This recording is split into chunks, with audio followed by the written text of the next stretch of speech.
Hello everyone, स्वागत है आप सभी का आपके अपने YouTube channel as smart classes में। जैसे कि सीटेट सेकंड पेपर के लिए हम लोग एनसीईआरटी की एसएसटी कंप्लीट कर रहे हैं। ज्योग्राफी आप लोगों की कंप्लीट भी हो चुकी है। हिस्ट्री और पॉलिटी दोनों की क्लासेस चल रही हैं। पर डे 10 बजे आपकी हिस्ट्री की क्लास होती है और 12 बजे पॉलिटी की क्लास होगी। आज यहाँ पर इस वीडियो में हम क्लास 6 का चैप्टर 2 कंप्लीट करेंगे। आखेट खाद्य संग्रह से भोजन उत्पादन तक। बहुत ही अच्छा चैप्टर है। देखिए, इससे पहले की वीडियो जिसने ना देखा हो, वीडियो के डिस्क्रिप्शन बॉक्स में लिंक पड़ा हुआ है प्लेलिस्ट का, वहाँ से आप सारे वीडियो एक एक करके देख सकते हैं। चैनल पर पहली बार आए हैं तो वीडियो को लाइक करके चैनल को सब्सक्राइब कर लीजिए, साथ ही बेल आइकन को भी प्रेस कर लीजिए ताकि ऐसे ही वीडियो आपको आगे भी मिलते रहें। क्लास 6 की एनसीईआरटी की हिस्ट्री का देखिए, अध्याय सेकंड है आखेट खाद्य संग्रह से भोजन उत्पादन तक।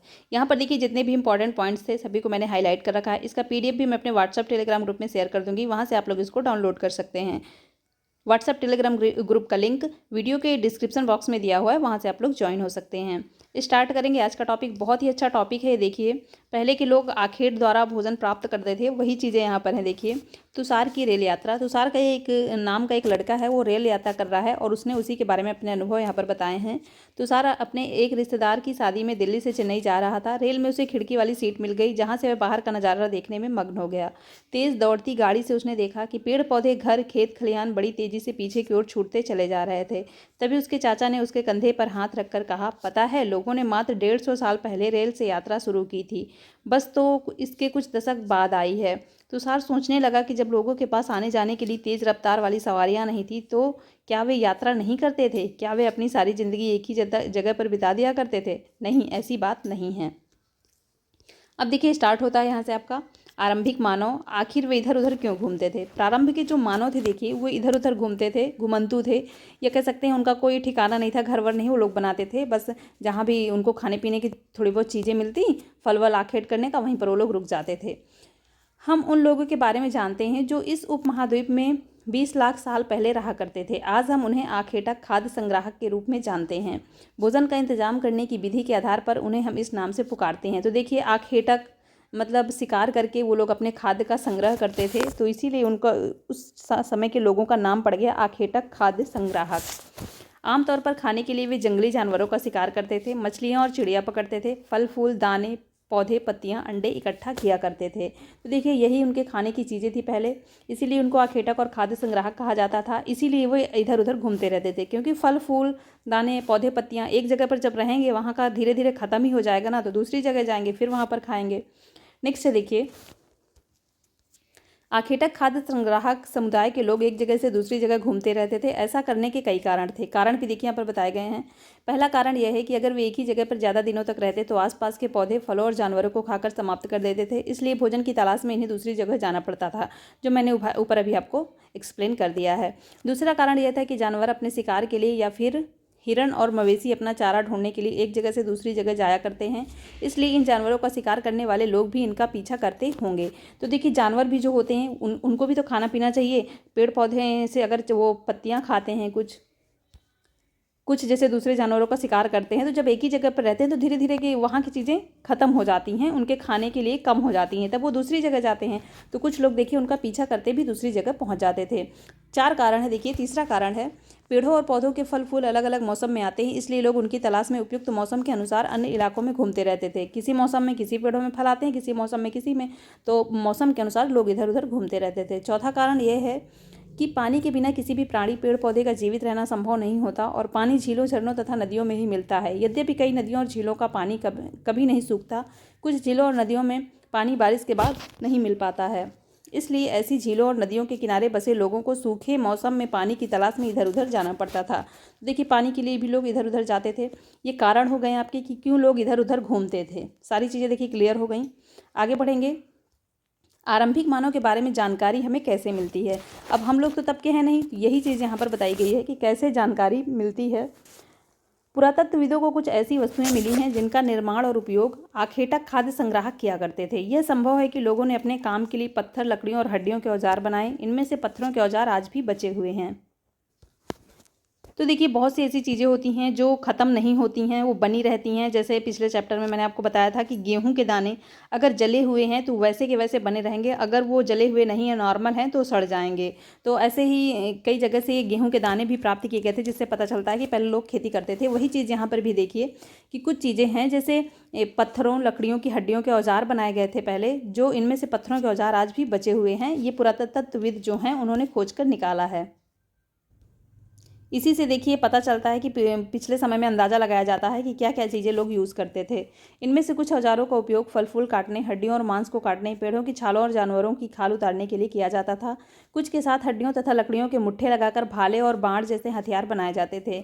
कुछ औजारों से लकड़ियाँ काटी जाती थी। लकड़ियों का उपयोग ईंधन के साथ साथ झोपड़ियों और औजार बनाने के लिए भी किया जाता था। ये देखिए कुछ यहाँ पर उपकरण दिखाए भी गए हैं। जैसे ये देखिए पत्थर का ही उपकरण है, ये यहाँ पर ये पत्थर का है, ये भी देखिए पत्थर का है। इसमें अलग अलग दिया भी गया है। बाएं जो है इंसान के खाने योग्य जड़ों को खोदने के लिए किया जाता था उपयोग इसका। ये देखिए पत्थर का औजार है, जड़ों को खोदने के लिए इसका उपयोग होता था।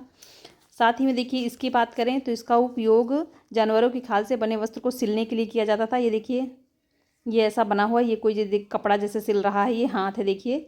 तो इस तरह के पत्थरों का उपयोग सिलने के लिए किया जाता था। नेक्स्ट बात करेंगे रहने की जगह निर्धारित करना।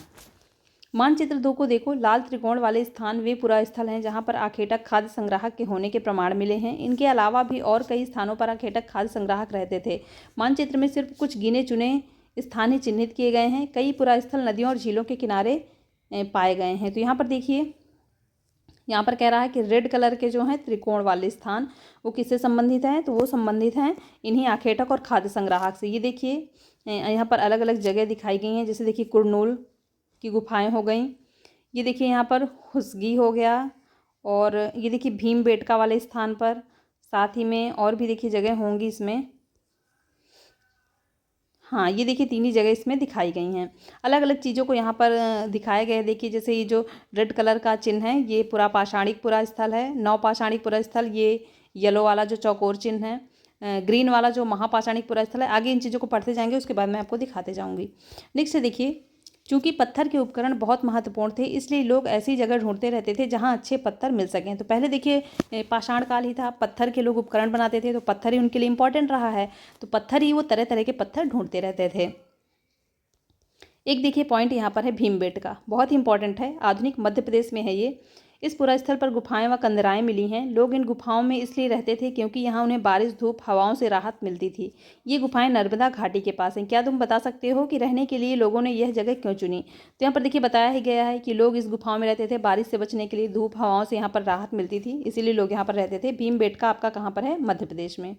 नेक्स्ट देखिए कला, इससे हमें क्या पता चलता है? विभिन्न प्रकार की शैल चित्रकला पहले की मिले हैं, जिससे हमें जिन गुफाओं में उनमें कुछ की दीवारों पर चित्र मिले हैं। इनमें से कुछ सुंदर उदाहरण मध्य प्रदेश और दक्षिणी उत्तर प्रदेश की गुफाओं से मिले हैं। जैसे देखिए भीमबेटका हो गया, इसमें बहुत ही अच्छी शैलकारी चित्रकारी मिली है।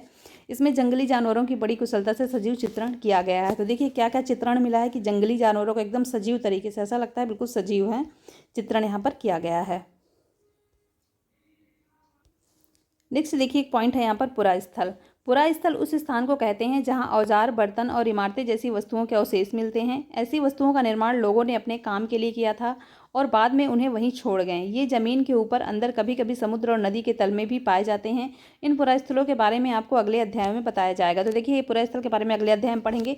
बस इतना जान लीजिए यहाँ पर कि जहाँ पर औजार, बर्तन और इमारतें मिलती हैं वही हो जाते हैं पुरा स्थल। विभिन्न पुरानी चीज़ें जो मिलती हैं वो पुरा स्थल हो जाते हैं। नेक्स्ट देखिए आग की खोज। मानचित्र 2 में कुरनूल गुफा ढूंढो। कुरनूल गुफा मैंने आपको दिखाया ही। यहाँ राख के अवशेष मिले हैं। इसका मतलब है कि आरंभिक लोग आग जलाना सीख गए थे।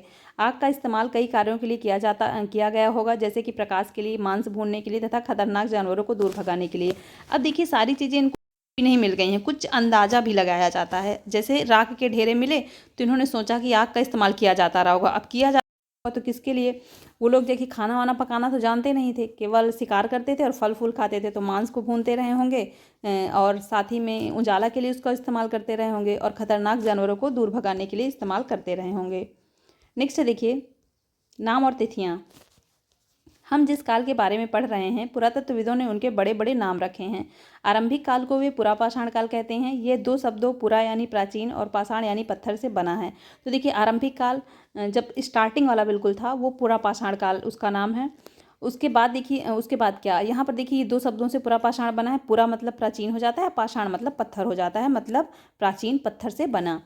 यह नाम पुरा स्थलों से प्राप्त पत्थर के औजारों के महत्व को बताता है। पुरा पाषाण काल 20 लाख साल से पहले 12,000 साल पहले के दौरान माना जाता है। तो देखिए 20 लाख से कितना 12,000 साल तक पहले तक पुरा पाषाण माना जाता है। इस काल को 3 भागों में देखिए विभाजित किया गया है, आरंभिक, मध्य और पुरा पाषाण युग। तो 3 भागों में देखिए इसको विभाजित किया गया है, याद रखिएगा। एक आरंभिक हो गया, मध्य हो गया और उत्तर हो गया, सॉरी आरंभिक, मध्य और उत्तर। तो आरंभिक पुरा पाषाण, मध्य पुरा पाषाण और उत्तर पुरा पाषाण। मानव इतिहास की लगभग 99% कहानी इसी काल के दौरान घटी है। तो इतिहास की बात करें तो 99% इतिहास आपका यही है, उसके बाद 10% जो है वो आगे का है। तो यहाँ पर देखिए जिस काल में हमें पर्यावरणीय बदलाव मिले हैं उसे मेसोलिथ यानी मध्य पाषाण युग कहते हैं। इंग्लिश नाम जरूर याद रखिएगा कि मध्य पाषाण को क्या कहते हैं, मेसोलिथ कहते हैं। इसका समय लगभग 12,000 साल पहले से 10,000 साल पहले तक माना गया है। अब देखिए पुरा पाषाण के बारे में आप पढ़ ही चुके हैं। पुरा पाषाण को जो समय है वो देखिए 20 लाख से 12,000 तक है। मध्य पाषाण की बात करें तो 12,000 के बाद जो स्टार्ट होता है 10,000 तक, तो ये 2,000 साल का जो बीच का अंतर है, 2,000 साल के बीच में मध्य पाषाण युग माना गया है। इस काल में पाषाण औजार आमतौर पर बहुत छोटे थे। माइक्रोलिथ यानी लघु पाषाण इनको कहा गया था। तो देखिए जैसे जैसे समय आगे बढ़ा वैसे वैसे सुव्यवस्थित होती चली गई चीज़ें। तो जब पुरा पाषाण के बाद मध्य पाषाण जब आया, आरंभिक पाषाण के बाद जब मध्य पाषाण आया, तो चीज़ें क्या हुई, जो पत्थर के ये लोग उपकरण बनाते थे उनका आकार थोड़ा छोटा हुआ और उनको सुव्यवस्थित बनाया गया। तो उनको देखिए छोटे आकार होने के कारण माइक्रोलिथ कहा गया है। प्रायः इन औजारों में हड्डियों और लकड़ियों के मुट्ठे लगे हंसिया, आरी जैसे औजार भी मिलते हैं। साथ साथ पुरा पाषाण युग वाले औजार भी इस दौरान बनाए जाते रहे।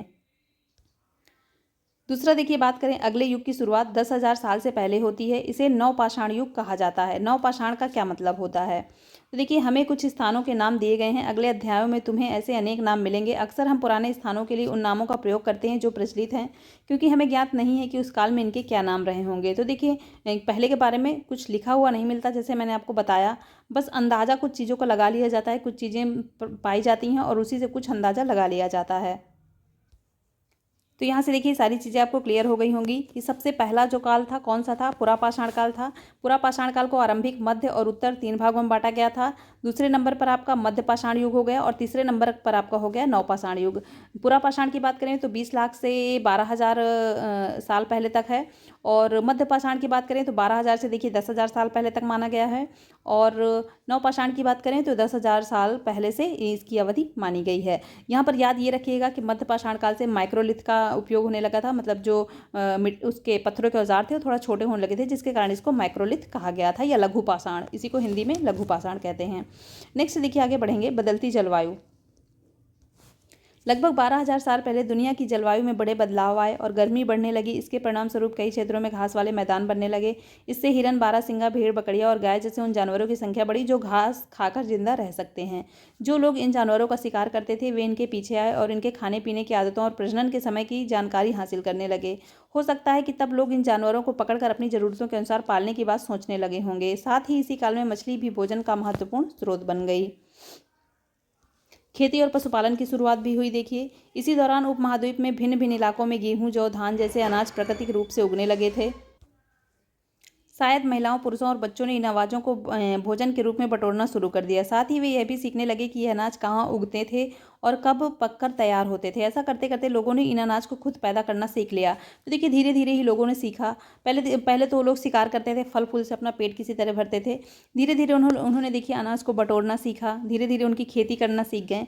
इसी तरह लोगों ने अपने घरों के आसपास चारा रखकर जानवरों को आकर्षित कर उन्हें पालतू बनाया। धीरे धीरे उन्होंने जानवरों को देखिए पालतू बनाया। सबसे पहले जिस जानवर को पालतू बनाया गया वह कुत्ते का जंगली पूर्वज था। तो याद रखिएगा सबसे पहला कुत्ता को पालतू बनाया गया था। सबसे पहला जानवर है पालतू बनाने वाला। धीरे धीरे लोग भेड़, बकरी, गाय और सुअर जैसे जानवरों को अपने घर के नजदीक आने को प्रोत्साहित करने लगे। ऐसे जानवर झुंड में रहते थे और ज्यादातर घास खाते थे। अक्सर लोग अन्य जंगली जानवरों के आक्रमण से इनकी सुरक्षा किया करते थे और इस तरह धीरे धीरे पशुपालक बन गए होंगे। तो देखिए अंदाजा लगाया गया कि इसी तरह धीरे धीरे लोग पशुपालक बन गए होंगे। नेक्स्ट देखिए बात करें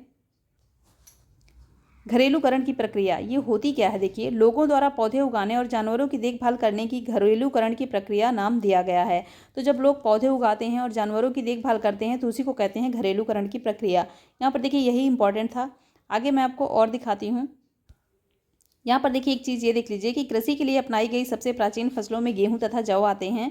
तो सबसे प्राचीन फसल कौन सी है कृषि के लिए? गेहूं और जौ, याद रखिएगा। उसी तरह सबसे पहला पालतू बनाया गया जानवर में कुत्ता है। कुत्ते के बाद देखिए भेड़ बकरी आते हैं। एक नवीन जीवन शैली। तुम किसी पौधे के बीज को बोकर देखो, तुम पाओगे कि इसे विकसित होने में कुछ वक्त लगता है। इससे कुछ दिन, महीने या फिर साल तक लग सकता है। इसलिए जब लोग पौधे उगने लगे तो उनकी देखभाल के लिए उन्हें एक ही जगह पर लंबे समय तक रहना पड़ा था। बीज बोने से लेकर फसलों के पकने तक पौधों की सिंचाई करने, खरपतवार हटाने, जानवरों तथा चिड़ियों से उनकी सुरक्षा करने जैसे बहुत से काम शामिल थे। कटाई के बाद अनाज का उपयोग बहुत संभाल संभाल कर करना पड़ता था। अनाज को भोजन और बीज दोनों ही रूपों में बचाकर रखना आवश्यक था, इसलिए लोगों ने इसके भंडारण की बात सोचनी पड़ी। बहुत से इलाकों ने लोगों के मिट्टी के बड़े बड़े बर्तन बनाए, टोकरियां बुनी, फिर जमीन से गड्ढा खोदा। क्या तुम्हें लगता है कि शिकारी या भोजन संग्रह करने वाले बर्तन बनाते और उनका प्रयोग करते होंगे? अपने जवाब का कारण बताओ। तो देखिए जब उन्होंने कृषि स्टार्ट कर दी थी, कृषि स्टार्ट ही हो गई थी देखिए यहाँ पर, तो अब उनको वहाँ पर रहना भी पड़ेगा, मतलब स्थायी निवास की प्रवृत्ति एक तो आएगी। दूसरी बात, उस जो अनाज पैदा होगा उसका भंडारण भी करना पड़ेगा। तो देखिए उसके लिए उनको बर्तन भी बनाना पड़ेगा। तो यहाँ पर उन्होंने बर्तन भी बनाया। साथ ही में कृषि करने के लिए देखिए काफ़ी टाइम लगता है, ऐसा नहीं कि 2 4 10 15 दिन में हो जाती है। लगभग पूरा 6 महीने का एक कृषि में मान लीजिए लगभग लग जाता है। तो उसके लिए लोगों को वहाँ पर रहना पड़ा एक ही जगह पर। तो वहाँ पर यहीं से देखिए स्थायी निवास की प्रवृत्ति स्टार्ट हो गई। नेक्स्ट है देखिए जानवर चलते फिरते खाद्य भंडार। जानवर बच्चे देते हैं जिससे उनकी संख्या बढ़ती है। अगर जानवरों की देखभाल की जाए तो उनकी संख्या तो बढ़ती है, साथ ही उनसे दूध भी प्राप्त होता है। भोजन का एक अच्छा स्रोत है यह। नहीं, जानवरों से हमें मांस भी मिलता है। दूसरे शब्दों में पशुपालन भोजन के भंडारण का एक तरीका है। तो पशुपालन भी देखिए भोजन भंडारण का एक तरीका है, क्योंकि इससे हमें दूध मिलता है जो कि एक प्रकार का भोजन ही है। भोजन के अतिरिक्त जानवरों में क्या क्या मिल सकता है? नेक्स्ट है देखिए आओ प्रारंभिक कृषकों और पशुपालकों के बारे में जानें और पता करें। इसमें कुछ इंपॉर्टेंट नहीं है, देखिए बस देख लीजिए। अगर पढ़े रहेंगे आप तो आपके दिमाग में समझ में आएगा, क्योंकि जब सीक्वेंस से कोई चीज़ें पढ़ते हैं तो दिमाग में बनी रहती हैं और सारी चीज़ें समझ में आती हैं। तो देखिए क्या तुम्हें कई नीले वर्ग के दिख रहे हैं? क्या तुम्हें कई नीले वर्ग दिख रहे हैं? पता है इनमें से प्रत्येक बिंदु उस जगह को दर्शाता है जहां पुरातत्वविदों को शुरुआती कृषकों और पशुपालकों के होने के साक्ष्य मिले हैं। तो यहाँ पर देखिए मानचित्र की बात की जा रही है। मानचित्र 2 मैं आपको दिखाती हूँ। ये देखिए यहाँ पर है, ये देखिए ये है आपका मानचित्र 2। यहाँ पर देखिए नीले वर्ग के जो दिख रहे हैं, जी जैसे देखिए नीले नीले जो डिब्बे दिख रहे हैं, जैसे कोल्डी हुआ हो गया आपका, मेहरगढ़ हो गया। साथ ही में देखिए ये यहाँ पर ये देखिए मेहरगढ़, बुर्ज होम, दौली हेडिंग, चिरांद। इसका पीडीएफ मैं शेयर कर दूंगी, उससे आप लोग अच्छे से देख पाएंगे। तो ये देखिए ये सारी चीज़ें जो यहाँ पर दिखाई गई हैं उसी के बारे में नीचे यहाँ पर कहा गया है। आगे देखते हैं फिर से क्या दिया हुआ है।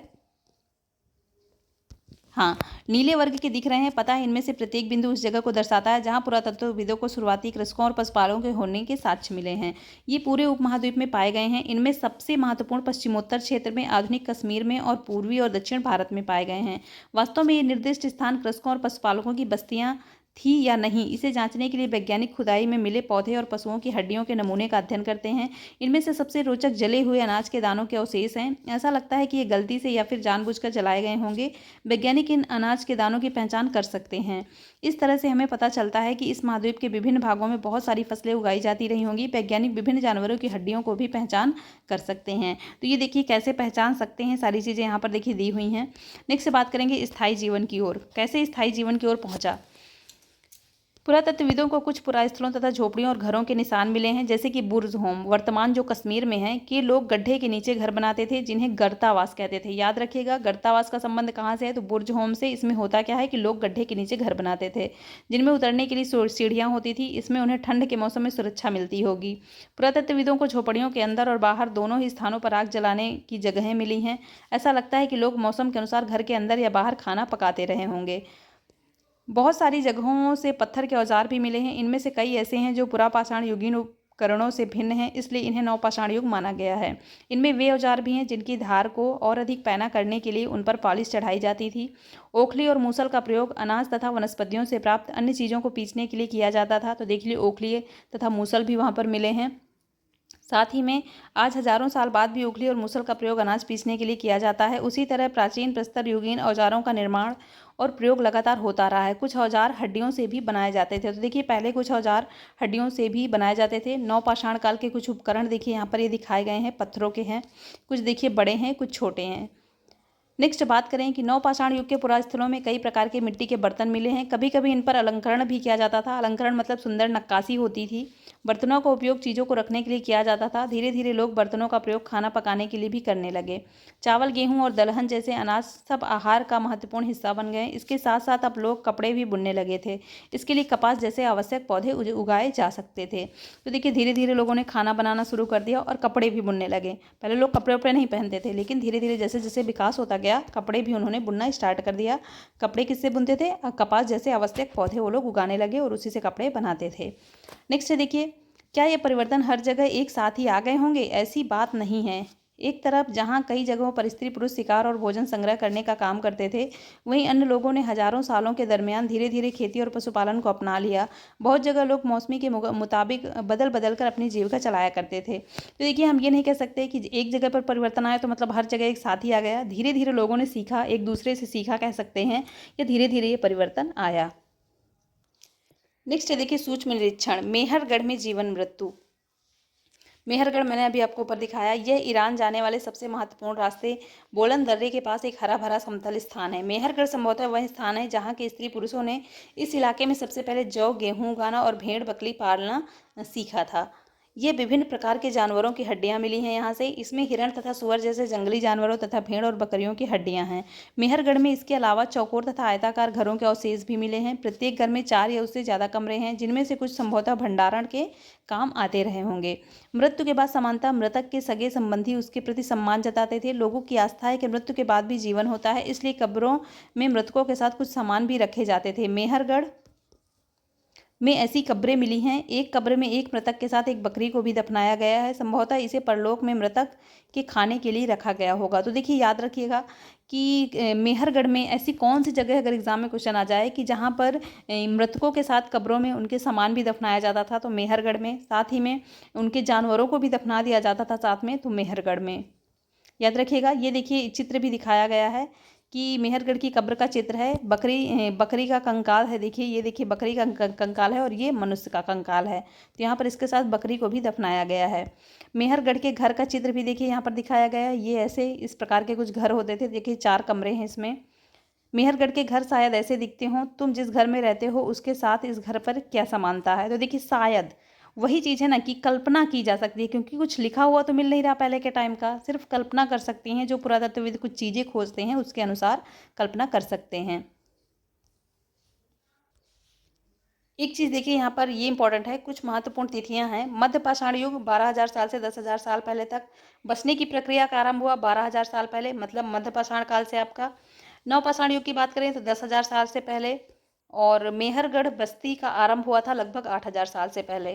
तो ये देखिए याद रखिएगा, कृषि का आरंभ भी 8,000 साल से पहले माना जाता है। इसके पहले की वीडियो में मैंने चैप्टर फर्स्ट में मैंने आपको ये बताया भी था। ये चैप्टर आपका कंप्लीट होता है। नेक्स्ट चैप्टर हम नेक्स्ट वीडियो में कंप्लीट करेंगे। वीडियो अच्छा लगा हो तो लाइक कर दीजिए। साथ ही में जो भी चैनल पर नए हैं चैनल को सब्सक्राइब कर लीजिए। बेल आइकन को भी प्रेस कर लीजिए ताकि ऐसे ही वीडियो आपको आगे भी मिलते रहें। मिलते हैं नेक्स्ट वीडियो में। Thanks for watching.